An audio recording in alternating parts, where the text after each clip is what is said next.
ओम शांति। आज के भगवत गीता क्लास में श्लोक नंबर है 3 अध्याय का 16वां श्लोक, अध्याय 3, श्लोक नंबर 16। श्लोक है एवं प्रवर्तितं चक्रम नानुवर्तयति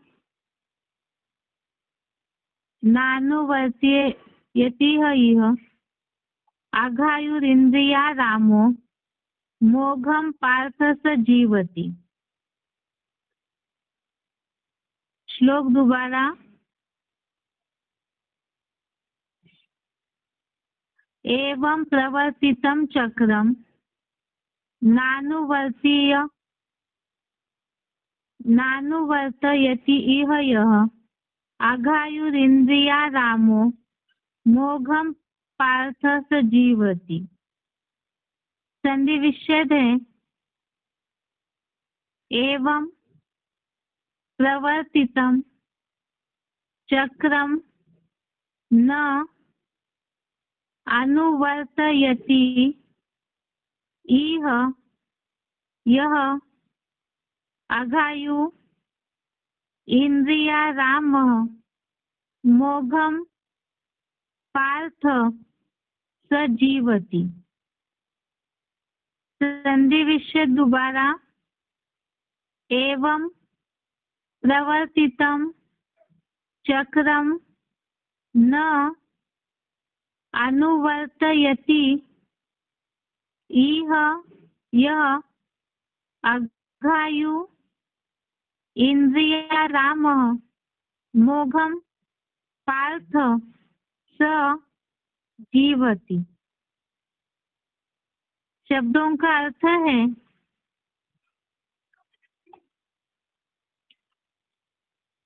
यह अर्थात इसमें, यह अर्थात जो,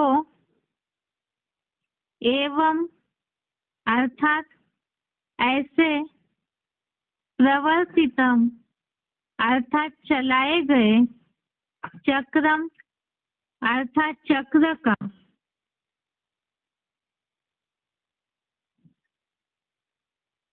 नानुवर्तयति अर्थात अनुसरण नहीं करता, पार्थ अर्थात हे पृथा पुत्र, सो अर्थात वह पापायु, इंद्रिया राम अर्थात इंद्रिय सुखों में, मोघम अर्थात व्यर्थ, जीवती अर्थात जीवित है। शब्दों का अर्थ दोबारा। यह अर्थात इसमें, यह अर्थात जो, एवं अर्थात ऐसे, प्रवर्तितम अर्थात चलाए गए, चक्रम अर्थात चक्र का, नानुवर्तयति अर्थात अनुसरण नहीं करता, पार्थ अर्थात हे पृथा पुत्र, सो घायु अर्थात वह पापायु, इंद्रिया राम अर्थात इंद्रिय सुखों में मग्न, मोघम अर्थात व्यर्थ, जीवती अर्थात जीवित है। श्लोक का अर्थ है इसमें जो ऐसे चलाए गए चक्र का अनुसरण नहीं करता, हे पृथा पुत्र, वह पापायु, इंद्रिय सुखों में मग्न, व्यर्थ जीवित है। इस श्लोक में क्लैरिफिकेशन ज्यादा नहीं है, इसीलिए क्लैरिफिकेशन सहित भी अर्थ देखते हैं। इस पुरुषोत्तम संगम में जो ऐसे चलाए गए ऊपरी वर्णित चक्र का अनुसरण नहीं करता, हे पृथा पुत्र, वह पापायु स्वार्थ से भरे इंद्रिय सुखों में मग्न व्यर्थ जीवित है। इस पुरुषोत्तम संगम में जो ऐसे चलाए गए ऊपरी वर्णित चक्र का अनुसरण नहीं करता, हे पृथा पुत्र, वह पापायु स्वार्थ से भरे इंद्रिय सुखों में मग्न व्यर्थ जीवित है। अर्थात जहाँ तीसरे अध्याय में कर्मयोग की बात चल रही है, भगवान ने अर्जुन को ये बात बताई कि हठयोगी नहीं बनना है, कर्मयोग का अनुसरण करना है और नियत किए हुए कर्मों को कर। ये समझाते हुए भगवान ने अर्जुन को ये बात बताई कि शरीर निर्वाह तो सिद्ध नहीं होगा अगर नियत किए हुए कर्मों को यदि अर्जुन नहीं करता है। लेकिन इसके साथ साथ ही नियत किए हुए कर्मों के साथ जो लौकिक धंधा है, जो नरकीय दुनिया के धंधे हैं, शरीर निर्वाह के लिए वो करने से कहीं ना कहीं बंधन तो पड़ेगा ही। इसीलिए ही जैसे हमने नियत किए हुए कर्मों को कर इस श्लोक का भावार्थ समझते समय जो सिलेक्टेड पॉइंट सुनने थे, उसमें शिव बाबा ने ये बात बताई, या तो आसुरी धंधा करे या तो ईश्वरीय धंधा करे। शरीर निर्वाही धंधे धोरी में बिजी होते हैं, वो नरकीय जो भी कर्म है वो कर्म बंधन में डालने वाले हैं। जैसे 18वें अध्याय के श्लोक में भी हमने इस बात को देखा था कि इस दुनिया के जो भी कर्म है वो सब दोष युक्त है। अर्थात नरकीय दुनिया में जहाँ देहवान वाली दुनिया है, तो वहाँ जिनका भी संग का रंग लगेगा उससे कहीं ना कहीं कर्म बंधन तो बढ़ेंगे ही। भले शरीर निर्वाह चलेगा लेकिन कर्म बंधन भी पड़ेंगे। इसी के लिए ही इसके पहले भी हमने इस हफ्ते इस बात को समझा है, जहाँ तीसरे अध्याय का 9वें से लेकर के 16वें श्लोक तक, तीसरे अध्याय का श्लोक नंबर 9 से श्लोक नंबर 16 तक, ये सारे ही श्लोक खास जो नया गीता का किताब है भगवत गीता का, उसमें डिवाइड करके बताया है कि ये सारे श्लोक यज्ञादि कर्मों की आवश्यकता का निरूपण ऐसे हेडिंग के साथ ही दिए हुए हैं।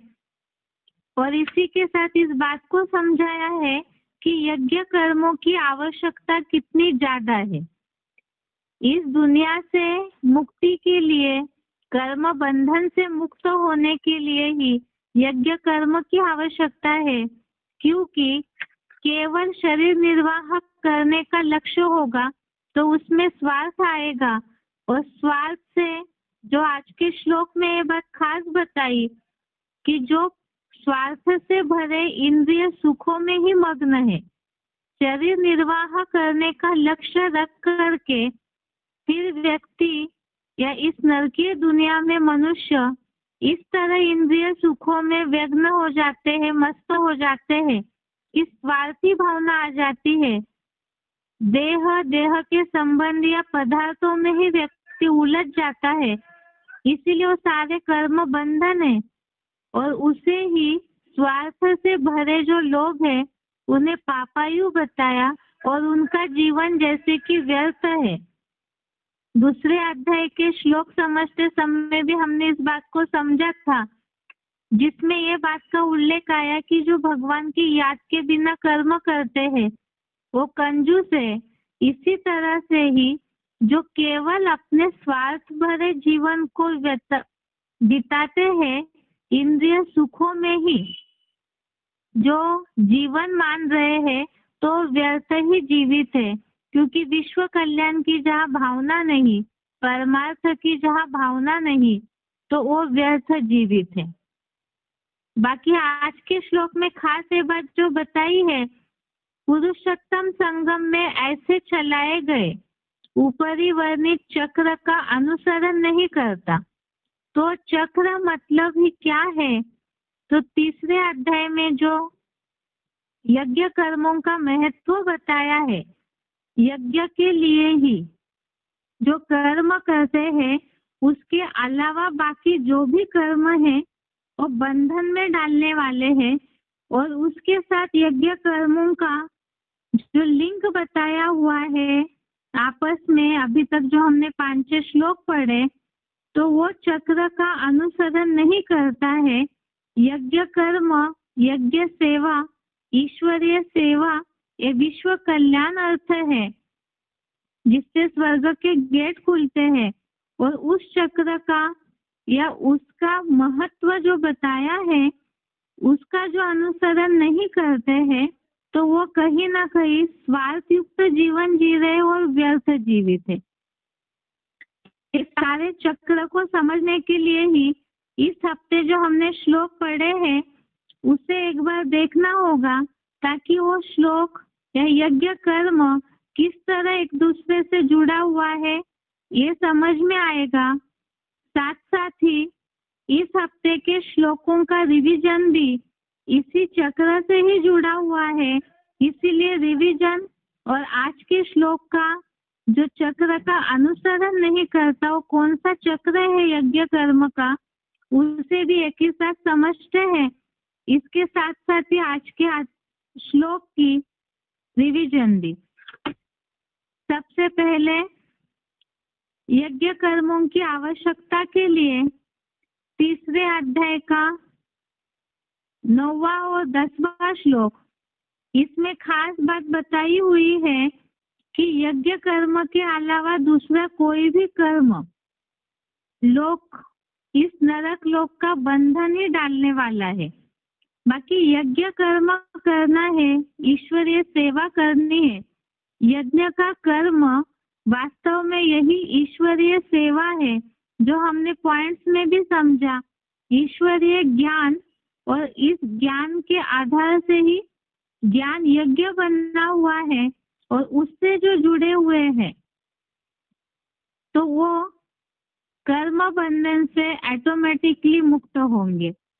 वास्तव में सभी कर्मों को महत्व दे रहे हैं मुक्ति के लिए, सुख मिले, शांति मिले, तो वो तभी होगा जब दैहिक आसक्ति छोड़ करके इस रुद्र ज्ञान यज्ञ अर्थ जो विश्व कल्याण के लिए सारे विश्व की आत्माओं की मुक्ति का, जीवन मुक्ति का, सुख शांति का रास्ता जिससे खुलता है, जो 10वें श्लोक में तीसरे अध्याय का 10वें श्लोक, अध्याय 3 का श्लोक नंबर 10, इसमें ये बात खास बताई कि जब प्रजापति ने इस अविनाशी रुद्र ज्ञान यज्ञ की शुरुआत की तो मानसी प्रजा को बताया सत्व प्रधान सृष्टि की वृद्धि करो और इस यज्ञ से ही इष्ट कामनाओं की पूर्ति होगी।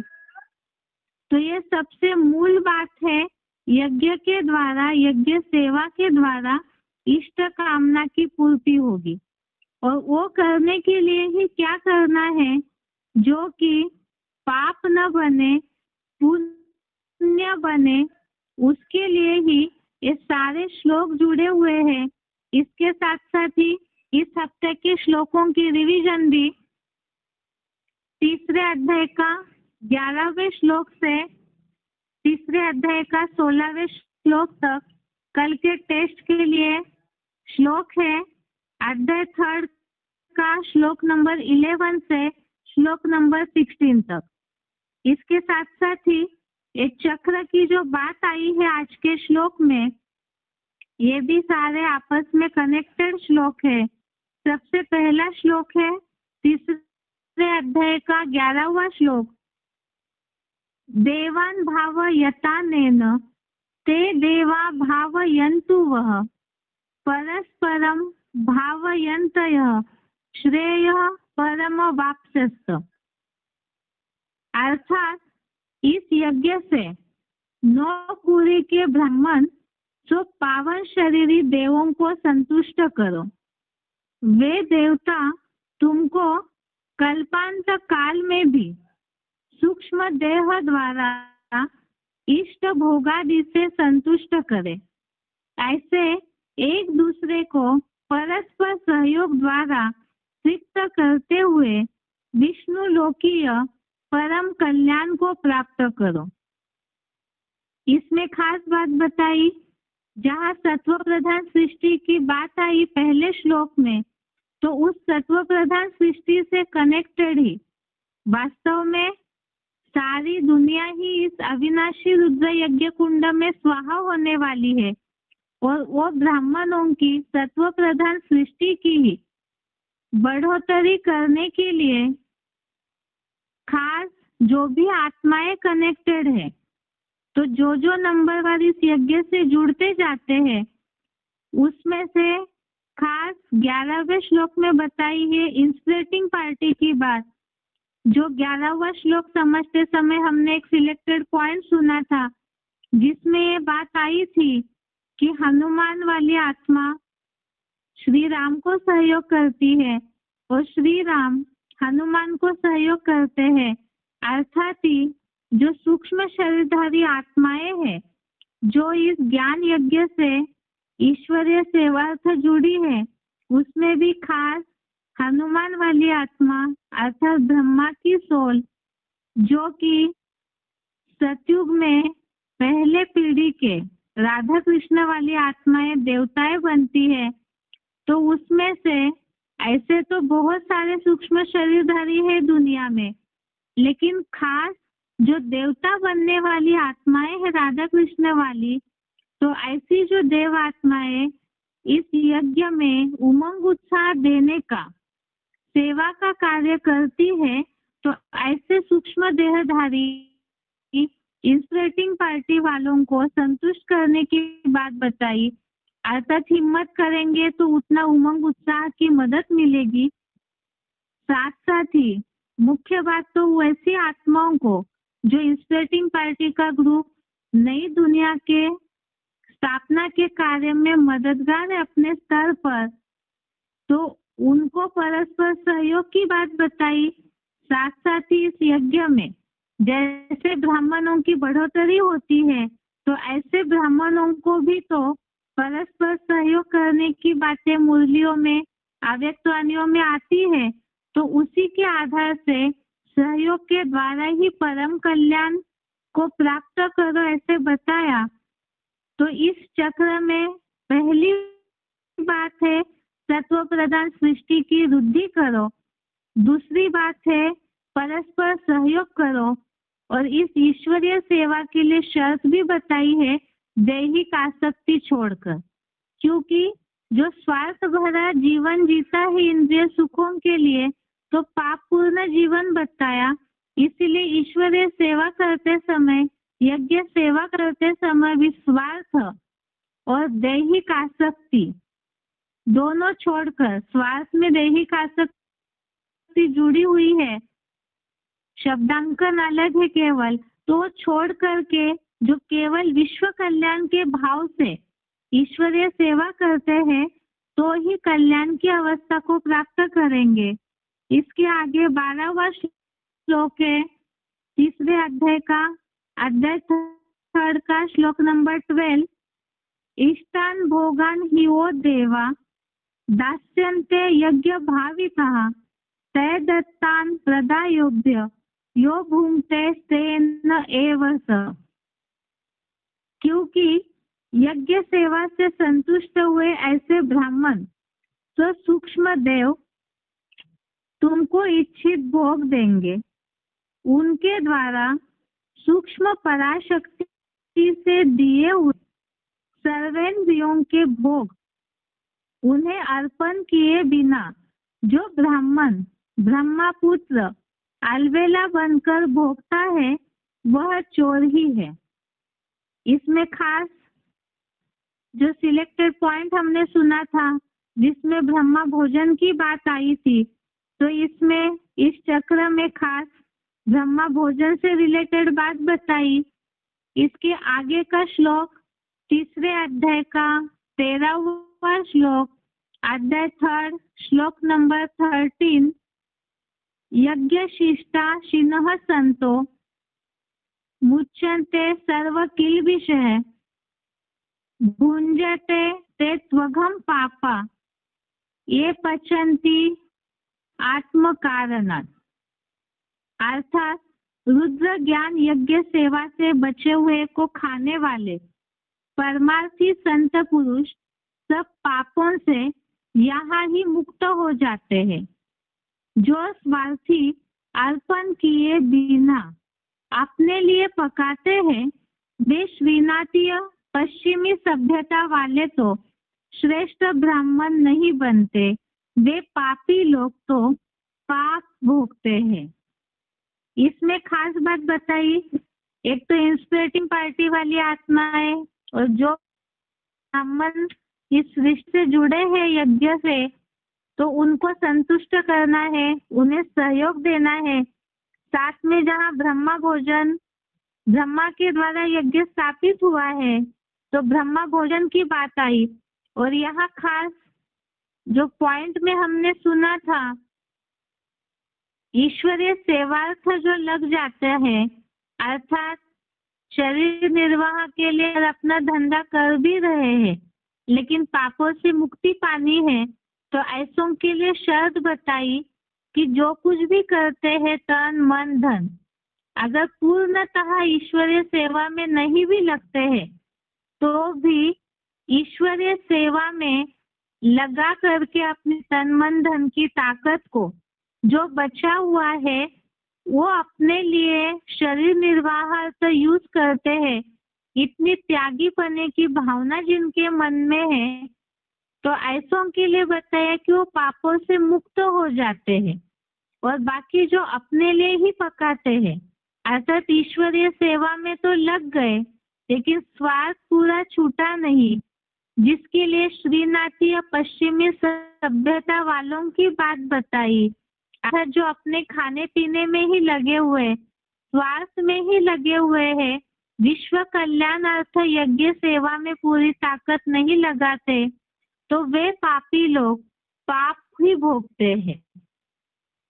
इसके आगे का श्लोक है 3 अध्याय का 14वां श्लोक, अध्याय 3 श्लोक नंबर 14। श्लोक है, अन्नाद्वन्ति भूतानि पर्जन्यात् अन्न संभवः यज्ञात् भवति पर्जन्यो यज्ञः कर्म समुद्भव। अर्थात आत्मस्नेह के भोजन से 9 ब्राह्मण रूप प्राणी होते हैं। ज्ञान वर्षा से योग युक्त स्थिति द्वारा आत्मिक भोजन होता है। यज्ञ सेवा से ज्ञान मंथन द्वारा ज्ञान वर्षा होती है। ब्राह्मणों द्वारा किए गए वैसे ही फलित कर्म से अविनाशी रुद्र यज्ञ उत्पन्न हुआ है। इस श्लोक में खास बात बताई, भोजन अर्थात याद, आत्मा का भोजन है याद। जितना याद करेंगे उतना ही बुद्धि में ज्ञान टपकता रहेगा। और साथ में जो पहले ही श्लोक में बात बताई 10वें श्लोक में, इस सत्व प्रधान सृष्टि की वृद्धि करो, और वो वृद्धि तभी होगी जब ईश्वरीय ज्ञान यज्ञ की ज्ञान के द्वारा सेवा करेंगे। तो जितना ज्ञान की सेवा करेंगे उतना ज्ञान का मंथन चलेगा। अर्थात ही मंथन अर्थात ज्ञान का मंथन से ज्ञान वर्षा, बुद्धि में ज्ञान की बारिश होती रहेगी। तो जो ये तो अरस परस बातें हैं, जितना याद करेंगे उतना ज्ञान का मंथन चलेगा, बुद्धि में ज्ञान के पॉइंट्स आएंगे। और जितना ज्ञान यज्ञ की सेवा करेंगे, तो सर्विसेबल बच्चों को शिव बाबा याद करते हैं तो उनकी ताकत बढ़ेगी। तो ये आपस में कनेक्टेड बातें हैं। जो बताया याद करने से, मनसा सेवा से जितनी याद की एकाग्रता बढ़ती जाएगी उतना ही ब्राह्मणों की सृष्टि में बढ़ोतरी होती रहेगी। तो ये आपस में कनेक्टेड बातें हैं। इसके द्वारा जो प्रजापति ने अपनी मानसी प्रजा से कहा, इस यज्ञ की, इस सत्व प्रधान सृष्टि की वृद्धि करो, तो तब होगी जब याद और ज्ञान का कनेक्शन है। अर्थात ही याद से ज्ञान का मंथन चलेगा, ज्ञान की सेवा होगी तो ब्राह्मण बढ़ेंगे याद के आधार से, ज्ञान के आधार से। और जो ब्राह्मण बढ़ेंगे तो उनके लिए भी बताया ऐसे ब्राह्मणों को आपस में सहयोग करना है, वित्त करना है। और वो ब्राह्मणों की सृष्टि की जो बढ़ोतरी होगी उसने खास बताया कि स्वार्थी युक्त भावना नहीं होनी चाहिए। जो अपने लिए पका के खाते हैं वो स्वार्थी पाप को भोगते हैं, तो उसमें भी निस्वार्थ भावना हो, ऐसा ब्रह्म भोजन हो। और उसी के साथ साथ बताया कि ये सारी बातों से कनेक्टेड होकर के जो ईश्वरीय सेवा का अनुकरण करेंगे, देह भान को, दैहिक आसक्ति को छोड़ करके, तो उससे ही कल्याण की अनुभूति होगी। अब इस ईश्वरीय यज्ञ की जो स्थापना करने वाला है, वो यज्ञ कर्म की जिसने शुरुआत की है, उनके बारे में बताया। तीसरे अध्याय का 15वां श्लोक, अध्याय 3 श्लोक नंबर 15 में, कर्म ब्रह्मोद्भवम विद्धि ब्रह्माक्षर समुद्भवम तस्मात् सर्वगतम ब्रह्म नित्यम यज्ञे प्रतिष्ठितम। अर्थात सात्विक, राजसी या तामसी कर्म को नंबरवार चौमुखी संगठित ब्रह्मा से उत्पन्न हुआ जान। आधोमुखी ब्रह्मा अविनाशी अव्यक्त स्थिति वाले परम ब्रह्म से पैदा हुआ है।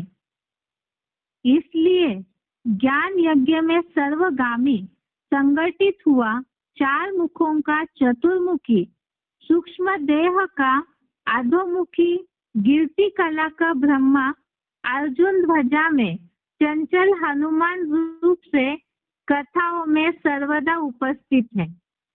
इसमें अव्यक्त स्थिति वाले परम ब्रह्म के लिए खास बात नीचे बताई, जैसे बुद्ध, क्राइस्ट, गुरु नानक आदि सभी धर्म पिताओं के चेहरे से निराकारी अव्यक्त स्थिति स्पष्ट झलकती है, वैसे ही अल्लाह अव्वल दीन वाले सनातन धर्म के महादेव की बात है, चेहरे से स्पष्ट पारदर्शी रूहानियत झलकती है। इसमें खास बात बताई कि कर्म है वो ब्रह्मा से उत्पन्न हुआ है, नंबरवार ब्रह्मा है, उनसे नंबरवार कर्मों की उत्पत्ति हुई है। अब यहाँ यज्ञ की शुरुआत, यज्ञ कर्म की शुरुआत, जो फाउंडर है, ब्रह्मा को स्थापना करता बताया जाता है। उसमें जो परम ब्रह्म है, जिनके द्वारा सनातन धर्म की स्थापना होती है, इस ज्ञान यज्ञ की ईश्वरीय सेवा से सत्व प्रधान सृष्टि अर्थात सनातन धर्म की स्थापना होती है। और उसका जो फाउंडर है, हीरो पार्टधारी, और धर्मों के जो धर्म पिताएं हैं, उनकी जैसी अव्यक्त स्थिति है, तो उससे भी कई गुना ज्यादा उनकी जो अव्यक्त स्थिति है और ट्रांसपेरेंट चेहरा, रूहानियत स्पष्ट झलकती है। और उसी के द्वारा, अव्यक्त स्थिति के द्वारा ही वो आत्मा बाप की प्रत्यक्षता के भी निमित्त बनती है।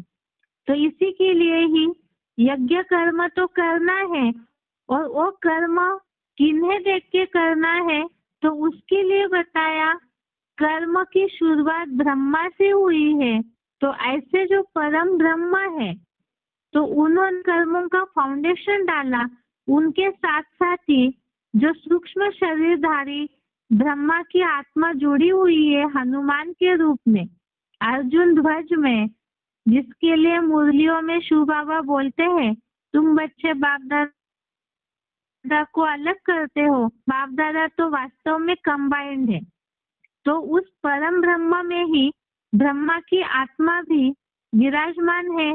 उस ध्वजा में, अर्जुन के रूपी ध्वज में, रथ में, वो हनुमान भी उपस्थित है। इस तरह से जैसे अव्यक्तवाणियों में भी बात आती है, ब्रह्मा ने जैसे सर्वंश त्यागी बने, अर्थात कर्मों में ऐसी शुरुआत करके यज्ञ की शुरुआत की, तो ऐसे ही कर्मों में ब्राह्मण भी इसी तरह से यज्ञ कर्म करने के लिए भी दैहिक आसक्ति छोड़ दे, सर्व अंश त्याग दे। ऐसे जब करते हैं, इंद्रिय सुखों को पूरा छोड़ देते हैं, तब वही कल्याण की अवस्था को प्राप्त होंगे। तो ये यज्ञ कर्म आपस में सारा कनेक्टेड है। पहले ब्राह्मणों की सृष्टि की रुद्धि करो और रुद्धि का तरीका बताए, याद का भोज और ज्ञान वर्षा के द्वारा ब्राह्मण बढ़ेंगे। और ब्राह्मण जब बढ़ेंगे तो ऐसी सृष्टि में भी परस्पर सहयोग करना है। परस्पर सहयोग के साथ एक दूसरे को संतुष्ट भी करना है। अपने लिए ही पका के नहीं खाना है। और साथ साथ जो फाउंडर है कर्म करने का, ब्रह्मा, तो उनका सैंपल बता दिया। इस तरह से जो चक्र का अनुसरण करते हैं, तो ही यज्ञ कर्म के द्वारा कल्याण की अवस्था को प्राप्त करेंगे। इसमें हो सकता है जो बाहर की दुनिया में यज्ञ करते हैं लोग, भगवत गीता के इस श्रीमत को मानकर कि यज्ञ कर्म ही श्रेष्ठ है जिससे मुक्ति होती है, लेकिन वो यज्ञ कर्म जो करते हैं वो भी कहीं ना कहीं स्वार्थ युक्त हो जाता है, क्योंकि वो केवल अपने लिए ही उस यज्ञ के स्वाहा स्वाहा वाले कर्म करते हैं। लेकिन भगवान आकर के जिस अविनाशी रुद्र ज्ञान यज्ञ की स्थापना करते हैं और उस यज्ञ सेवा का जो कर्म सिखाते हैं, उसमें कहीं भी स्वार्थ नहीं है। और साथ में ही जो बताया आत्मा के लिए जो करते हैं, तो यहाँ तो शरीर निर्वाह चलेगा ही, उसके साथ साथ ही भविष्य जन्मों की भी प्राप्ति होती है। तो इंद्रिय सुखों की बात ही नहीं आएगी। इसीलिए यज्ञ कर्म को महत्व दिया और उस चक्र का अनुसरण करने बताया। और अगर ऐसे पुरुषोत्तम संगम युग में जहाँ भगवान इस ईश्वरीय यज्ञ की शुरुआत करते हैं, उस यज्ञ कर्म के चक्र का अनुसरण नहीं करते, तो इंद्रिय सुखों में व्यर्थ ही जीवित है। इसी से रिलेटेड कुछ सिलेक्टेड पॉइंट है, उसे भी सुनते हैं, लेकिन उसके पहले आज के श्लोक का उच्चारण।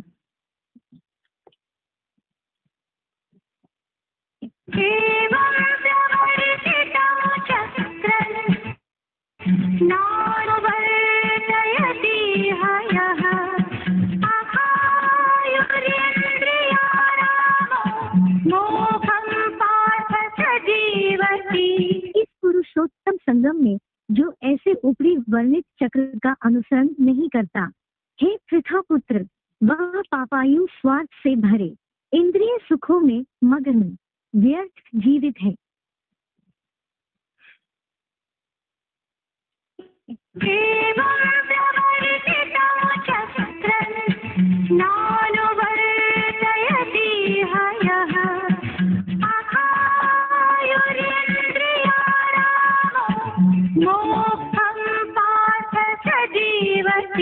इस पुरुषोत्तम संगम में जो ऐसे ऊपरी वर्णित चक्र का अनुसरण नहीं करता, हे पृथा पुत्र, वह पापायु स्वार्थ से भरे इंद्रिय सुखों में मग्न व्यर्थ जीवित है।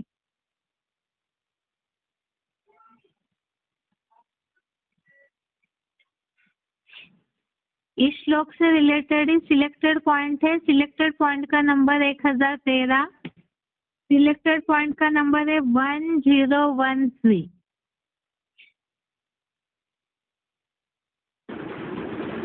स्वार्थ क्या है? और परमार्थ क्या है? जीवन अपने लिए जीने के लिए है या परमार्थ के लिए है? है परमार्थ के लिए है। वो तो कोई जिंदगी ही नहीं। क्या बतावे यार, क्या कारे नुमानिया कर गए, बीए हुए, नौकर हुए, पेंशन मिली, फिर मर गए। ये सब काहे के लिए किया? रक्त के लिए किया, शरीर के लिए किया, स्वार्थ में ही जिंदगी चली गई।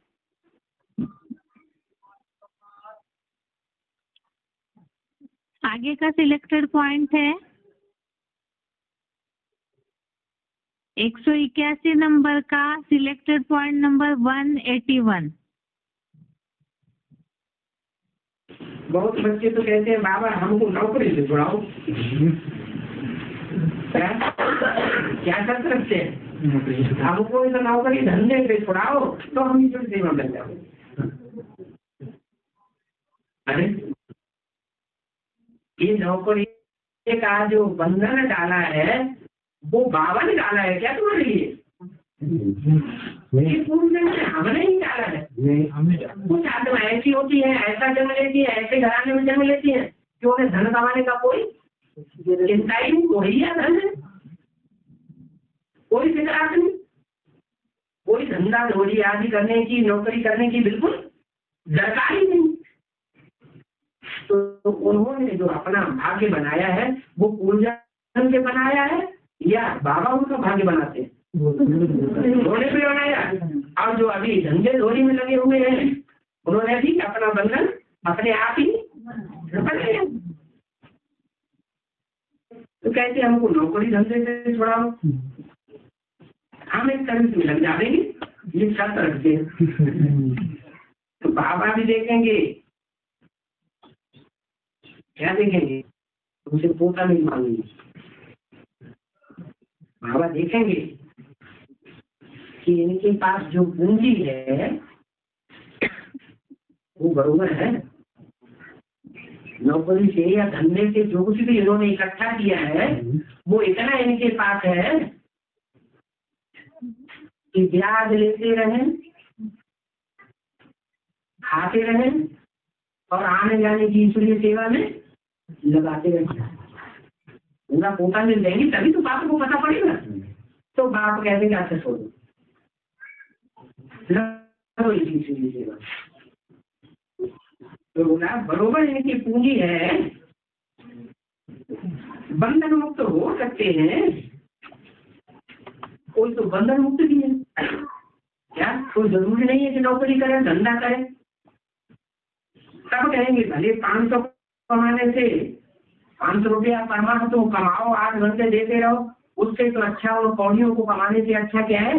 तो इसी ईश्वरीय सेवा में लग जाओ। तुमको कोई पैसे की कमाई का बंधन तो है नहीं, वो तो वो कल्याण करेंगे।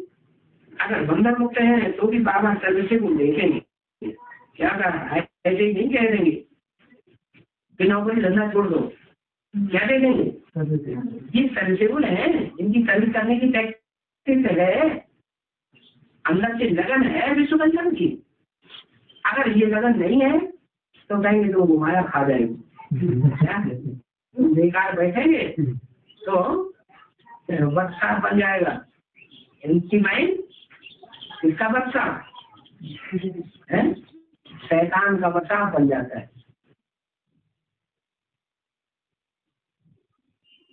आगे का पॉइंट है सिलेक्टेड पॉइंट का नंबर 308, सिलेक्टेड पॉइंट नंबर 308।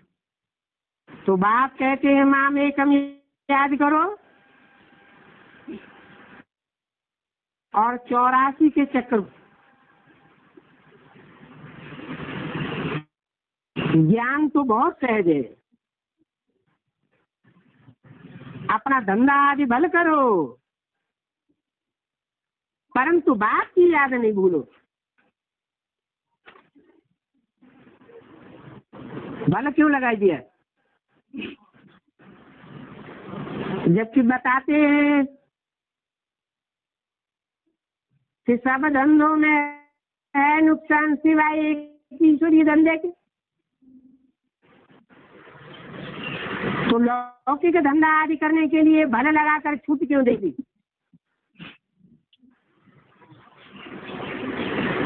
जब उन लौकिक धंधों में सबको नुकसान ही होने वाला है,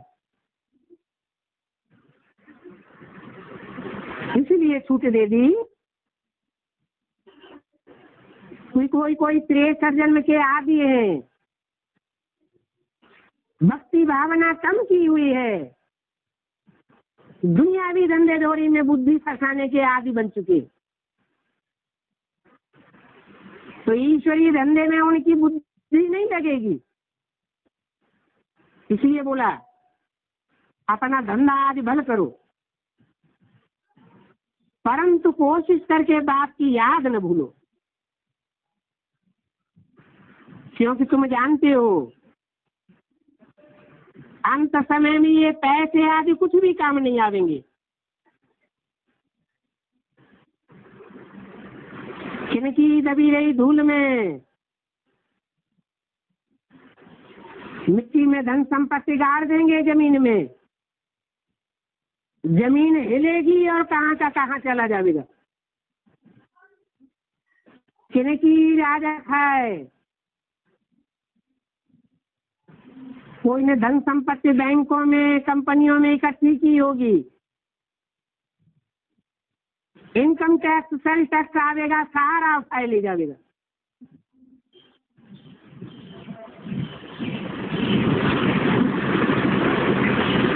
चोरी चकारी बढ़ेगी, चोर और लुटेरे डकैत लूट ले जाएंगे,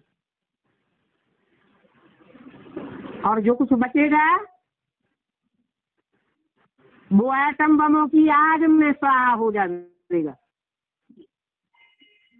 चारों ओर आगजनी होनी है। इसलिए बोला कि जिनकी बुद्धि धन कमाने में लगी हुई है उनकी किस्मत फूटी हुई समझो।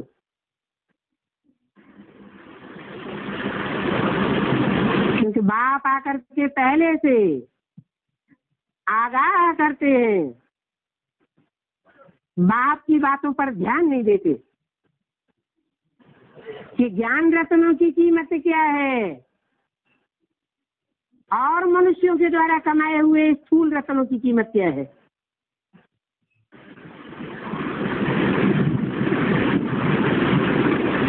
तो बोला ये पैसे कोई के काम आने वाले नहीं हैं, सफली होगी उनकी जो खर्चे नाम धनी के।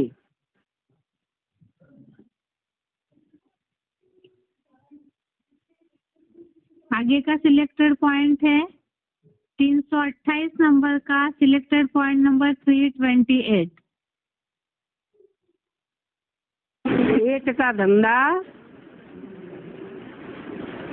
कोई चाहे तो चेंज कर सकता है या नहीं कर सकता है, या ये समझ के बैठ जाए हमको पूर्व जन्मों की प्रारब्ध से ये धंधा मिला हुआ है, हम कसाई के बच्चे बने हैं तो गाय काटना हमारा धर्म है, धंधा है, या शराब बेच रहे हैं, शराब बेचने का हमारा धंधा है, ये हमें पैतृक संपत्ति में मिला हुआ है, ये हम छोड़ नहीं सकते। क्या ये सही बात है? छोड़ सकता है या नहीं छोड़ सकता? अगर कोई कहे नहीं छोड़ सकता तो मुरली में तो बोला हुआ है शराब के धंधे को युक्ति से चेंज कर दो। शराब का धंधा सब विकारों की बाढ़ लाने वाला है, और शराब के धंधे में पैसे की कमाई तो बहुत होती है। तो धंधा चेंज किया जा सकता है, अगर चेंज न किया जा सके तो बाबा क्यों इशारा देते हैं सब धंधों में है नुकसान है? अरे सब धंधों में नुकसान है या नहीं है? कोई पकड़ के बैठ जाए हमारा तो पैतृक धंधा है, हमें तो 63 जन्मों की मिली हुई है, आखिरी जन्म में हम तो छोड़ ही नहीं सकते। बाप कहते हैं जब 0% रह जाएगा नुकसान होते होते 50 रुपए रोज लगाएंगे और 1 पैसा भी नहीं बचेगा, तो धंधा छूटेगा कि नहीं छूटेगा? तो संसार ने जब ठुकराया तब द्वार तुम्हारे आया, तो क्या फायदा हुआ? तो क्या करना चाहिए? जिन धंधों में नुकसान है वो धंधे अभी से प्रयास करना है कि नुकसानदायक धंधे छोड़ कर के जो फायदेमंद धंधे हैं या धंधा है वो धंधा पकड़ना है। जो हमारे बाप का धंधा वो बच्चे का धंधा। अगर लौकिक बात ही बुद्धि में रहता है तो लौकिक धंधा याद आवेगा। लौकिक बाप देह का बाप है, और अगर लौकिक बाप के बच्चे हैं तो जो पारलौकिक बाप का धंधा वो बच्चे का धंधा। तो अपने अंदर झांक के देखना है कि हम कितने % पारलौकिक बाप के बच्चे बने हैं और कितना % में हम लौकिक बाप के बच्चे हैं। नहीं तो नियत है जो बाप का धंधा सो बच्चे का धंधा।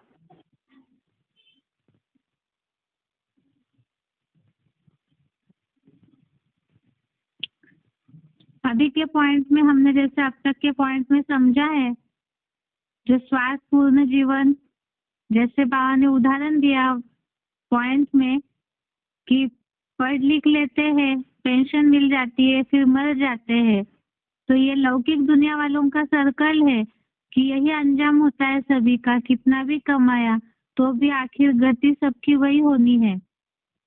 लेकिन साथ में शिव बाबा ने ये बात बताई कि जो बाप का धंधा तो बच्चों का धंधा होना चाहिए, अर्थात ईश्वरीय सेवा का धंधा। क्योंकि धन के अंजाम जो है वो भी मुरली में बता दिए हैं कि आखिर में किसकी राजा खाए, किसकी आग में जल जाएगी, किसके चोर ले जाएंगे। तो जो भी इस तरह इंद्रिय सुखों के लिए कितनी भी धन कमाते हैं मेहनत करके, तो उसका अंजाम आखिरी में वही होने वाला है। तो जब सब धंधे चौपट हो जाएंगे फिर ईश्वरीय सेवा में लगेंगे, तो तब तक जो प्राप्ति का समय है वो खत्म हो जाएगा। इसीलिए खास ईश्वरीय सेवा या यज्ञ सेवा का महत्व बताया। इसमें भी जैसे पहला पॉइंट सुना 181 नंबर का, जिसमें बाबा ने बोला कि बहुत से बच्चे राय पूछते हैं शिव बाबा से नौकरी करे या न करे। तो उसमें भी अभी ये सारे श्लोक पढ़ने के बाद हो सकता है कईयों के मन में भी ये संकल्प चले कि इस तरह ईश्वरीय सेवा की बात के लिए, तो उसका समाधान भी मुरली में शिव बाबा ने बताया कि व्याज मिलता रहे और फिर अपना निर्वाह भी चले और ईश्वरीय सेवा के लिए भी उतनी ताकत लगा सके। तो उसी हिसाब से बाबा पोता मिल देख करके राय देते हैं सभी को। तो यहाँ इंद्रिय सुखों से कैसे परे जा सकते हैं उसका उपाय भी पॉइंट में बताया शिव बाबा ने। अभी आगे और पॉइंट होते हैं। सिलेक्टेड पॉइंट का नंबर है 837, सिलेक्टेड पॉइंट का नंबर है 837। बहुत प्यार करते हैं तुमसे सनम हम। बोलने के लिए प्रैक्टिकल में वो कहता है अपन को आत्मा समझकर प्यार करते हैं कि देह का धंधा करते हैं। आत्मा के बाप का धंधा करते हैं। जो बाप का धंधा सो मेरा धंधा, या देह समझकर देह के धंधे में सारा समय लगाते हैं। बच्चों काहे में ज्यादा समय लगाते हैं। आत्मा का धंधा करने में लगाते हैं। हाथ उठाओ, कौन बोल रहा है? ये देखो कितने दिन से, 80 साल से। हाँ है, तब से पेट का धंधा कुछ भी नहीं, वो भी चालू।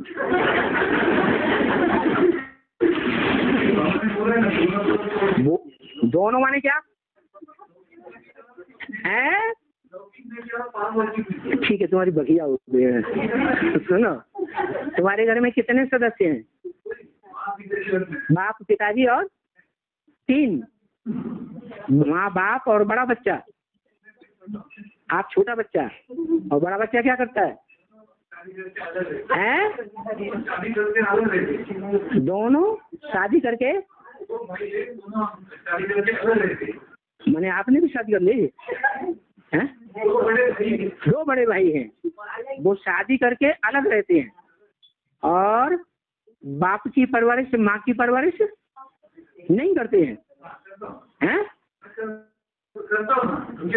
बड़े बच्चे हैं, बड़े बच्चे नहीं करते, और आप करते हैं। माँ बाप ने अपने जीवन में कुछ भी कमाई नहीं की। कमाई की, हाँ, भले पैसे के पीछे पड़े, लेकिन जो भी कमाई की है, उस कमाई से ऐसी स्थिति तो नहीं आने वाली है जो वो भूखों मर जाए। हैं? तो आप कौन से धंधे के पीछे पड़े हैं? सर क्यों गुजराने लगे? हाँ, पेंशन भी है, प्रॉपर्टी भी है। हाँ, फिर आपको चिंता किस बात की है? अपनी आत्मा की ज्यादा चिंता है या पेट की ज्यादा चिंता है? लड्डू, पेड़ा, मलाई, मिश्री की ज्यादा चिंता है या खिचड़ी की ज्यादा चिंता है? नहीं नहीं नहीं, हैं? अच्छी लगती है, लेकिन रहते कहाँ हैं? आत्मा की चिंता है, और जैसे बाप के ऊपर है, जैसे बाप के ऊपर परिस्थिति आई, वैसे नंबर और दर्शन की तरफ की परिस्थिति आई है, इसलिए वो टूट नहीं रहा है। अच्छा, माने टूट जाती है तो जल्दी बाबा की टाइम में लग जाएंगे, माने भविष्य में लग जाएंगे। अभी सच्ची बात बोली, अभी तक नहीं लगे। जैसा गंभीर वैसा परिचय देना चाहते। न्यायालय में शब्द पकड़े जाते हैं। तो जब लग जाएंगे तब वो वाइब्रेशन ऐसा बन जाएगा क्या कि वाइब्रेशन की ताकत आएगी। और जब तक नहीं लगे हैं तब तक देह और देह की इंद्रियों और देह की इंद्रियों को कंट्रोल करने वाला जो मन है वो प्रबल रहेगा, या बाप का बच्चा बुद्धि प्रबल रहेगी। बुद्धि से फिर ये शब्द कहाँ से आ गया? आ गया, दिल है। तो जब तन से, तन की इंद्रियों से, धन से, समय से, संपर्क में आने वाले संपर्कियों से, जो जीवन में संपर्क में आए हैं, और संबंधियों से पूरे मुक्त हो जाएंगे। नष्टो मोहा स्मृति लब्धा। इस दुनिया में हमारा कोई नहीं, अंत समय में कोई साथी नहीं रहेगा, बाप नहीं रहेगा, माँ नहीं रहेगी, भाई नहीं रहेगा, दीदी और बहन नहीं रहेगी। सारे संबंध अभी भी झूठ होते जा रहे हैं। सच्चे होते जा रहे हैं, झूठे बनते जा रहे हैं, और आगे आने वाली दुनिया में दिन दूने रात चौगुने झूठे हो जाएंगे। अंत में मुक्ति तभी होगी और जीवन मुक्ति तभी मिलेगी 500-700 करोड़ मनुष्य आत्माओं को, जब एक शिव बाबा, दूसरा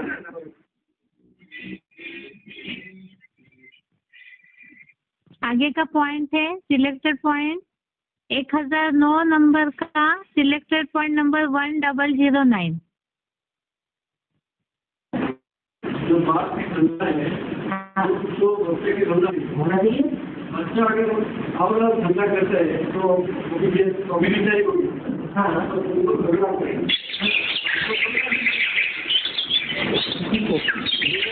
तभी तो बाप ने बताया जब विनाश होगा तो सारा ही विनाश होगा आपकी जगह। तो दोगले हुए कि नहीं विनाश होने वाले हैं? सगे बच्चे आप हुए तो हमारा बाबा दुकान करता है कुछ करता है तो भविष्य बंद हो गया। चलो दूसरों को बाद में सोचे, हम पहले अपने बारे में सोचे। हाँ जी हाँ जी। और देह है, देह का सुख चाहिए तो देह के धंधे भी चाहिए।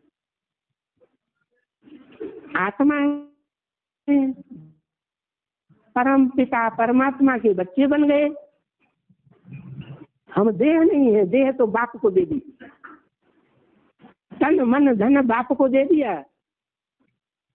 अब आत्मा है तो आत्मा को पुरुषार्थ के लिए क्या चाहिए? 2 रोटी, पाव भर आटा मिलता रहे, पुरुषार्थ चलता रहेगा, आदमी रहेगा मर जाएगा, जिंदा रहेगा। इसके अलावा और कोई इच्छा नहीं। तो कहेंगे कि बाप के धंधे में लग गया। अब और चाहिए इंद्रियों का सुख।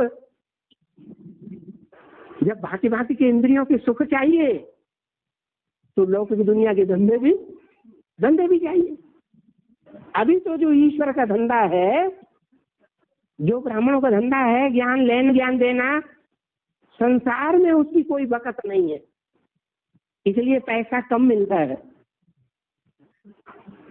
ऐसा भी नहीं मिलता है, मिलता है। कोई भगवान बाप का बच्चा जो ईश्वरीय सेवा में समर्पित होकर के चल रहा है वो भूखा नहीं मरा होगा, भूखा मर ही नहीं सकता भगवान के वाक्य। फिर भी विश्वास नहीं होता है, निश्चय पैदा नहीं होता है। बल्कि ये कहें कि इंद्रियों के सुख में मोह लगा हुआ है, वो मोह नहीं छूटता है। रहे मन मोह जाल के छूटे।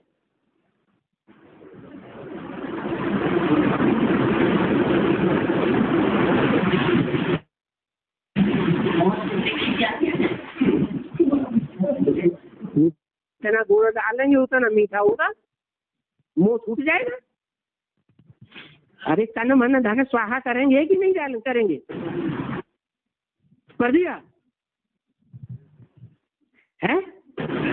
ईश्वरीय यज्ञ में जो यज्ञ कुंड होता है, क्या किया जाता है उसमें? स्वाहा।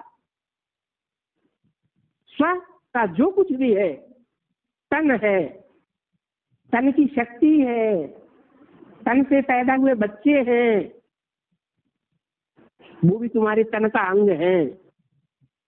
ईश्वरीय सेवा में लगाओ, तन स्वाहा। धन स्वाहा, जिंदगी भर की कमाई है वो सब स्वाहा।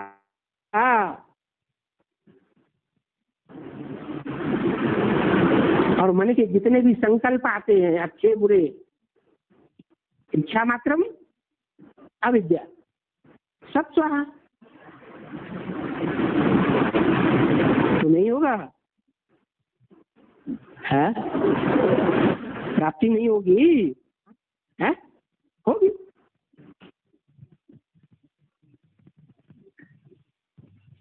अभी तक के सिलेक्टेड पॉइंट में हमने समझा जो स्वार्थ युक्त जीवन, जो शिव बाबा ने बोला कि आत्मा के लिए अगर सोचते हैं तो उतनी चाहना नहीं रहेगी, क्योंकि आत्मा के लिए जो भी करते हैं तो उससे भविष्य की प्राप्ति भी जमा होगी। और केवल इसी जन्म के लिए सोच रहे हैं, जो बताया वैरायटी खान पान में बुद्धि जाती है, इंद्रिय सुखों की तरह बुद्धि जाती है, तो उतना ही धंधे धोरी में भी बुद्धि जाएगी, क्योंकि कमाने में उसके चलते इंद्रिय सुख चाहिए, तो उसके चलते धन भी चाहिए, और धन चाहिए तो लौकिक धंधे में बुद्धि जाती रहेगी। और इसी तरह से इस शरीर निर्वाह के धंधे के चक्र में बुद्धि अटकेगी, तो जो यज्ञ सेवा से फल मिलना चाहिए या वो यज्ञ सेवा से कनेक्टेड जो अनुसरण करने बोला है कर्म को, उस तरफ नहीं जाएंगे। जैसे इसके लिए बाबा ने धंधा धोरी करने में भी शराब के धंधे का उदाहरण दिया, और भी ऐसे धंधे हैं जो आगे चल के चौपट हो जाएंगे, लेकिन सब तरह से ठुकराए जाएंगे, तब शिव बाबा के पास पहुंचेंगे तो जो प्राप्ति होनी चाहिए वो नहीं हो सकती। इसीलिए खास बताया कि जो यज्ञ सेवा से जुड़ा हुआ चक्र है, आपस में सहयोग करना, संतुष्ट करना, और साथ में याद का भोजन, ज्ञान की वर्षा, ये सारी ही आपस में जुड़ी हुई बातें हैं। इस पे जितना ध्यान देंगे तो उतना ही कल्याण की अवस्था को प्राप्त करेंगे। इसीलिए ही इस हफ्ते में देखे गए श्लोक है यज्ञ कर्म और उनकी आवश्यकता। इसके साथ साथ ही आज का श्लोक पूरा है हो गया। कल के टेस्ट के लिए तीसरे अध्याय का श्लोक नंबर 11 से श्लोक नंबर 16 तक, अध्याय तीसरा का श्लोक नंबर 11 से 16 तक के श्लोक पे प्रश्न आएंगे। बेसिक कोर्स इस हफ्ते ज्यादा हुआ नहीं था, इसीलिए उसे अगले हफ्ते रिवाइज करके अगले हफ्ते उसके आगे का टॉपिक देखेंगे। आज के लिए यहाँ तक ही। ओम शांति।